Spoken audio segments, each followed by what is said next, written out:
Flat was like coming in, something in my spine, so I'll go back and see Ryan and see if he can snap it back in line or something. I don't know. That must be all town. It's tough. He says as he continues to pat him on the back. Hit me right in the neck. So, anyway, you are instrumental in Hy-Vee being here. So, looking around, what do you think? well, I mean, I feel like it's a team effort. It's not just me.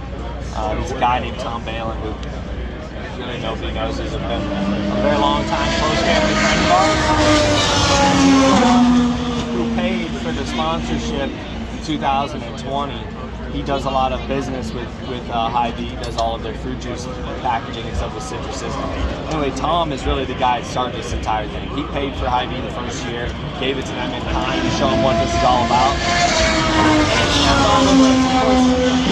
I took it, and we as a team took it and ran with it, and we're very proud, to be a part of this and to see what we've got here. And also appreciative of all the other teams, and their support and appreciation as well, because it means a lot to Hy-Vee. So.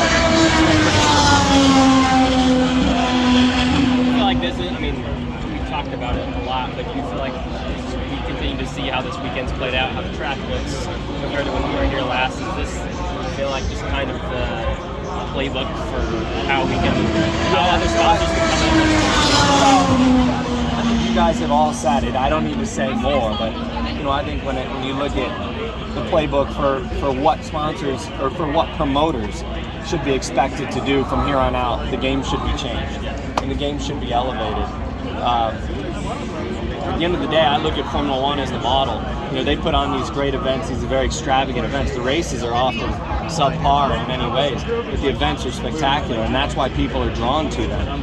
And we have to up our game in that regard. We go to some great cities, St. Pete, Indianapolis, Toronto, Long Beach, the list goes on. We need to make sure those are like Newton, Iowa, which I never thought I would say, but it's the truth.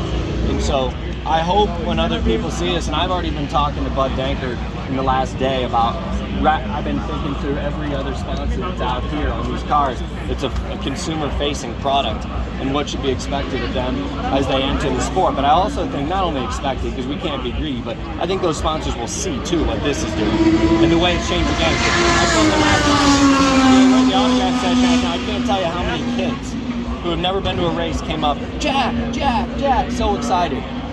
It shows you it works. Marketing works. Just putting a logo on the car is one thing, but actually, integrating yourself into communities and promoting the drivers of the sport, it works.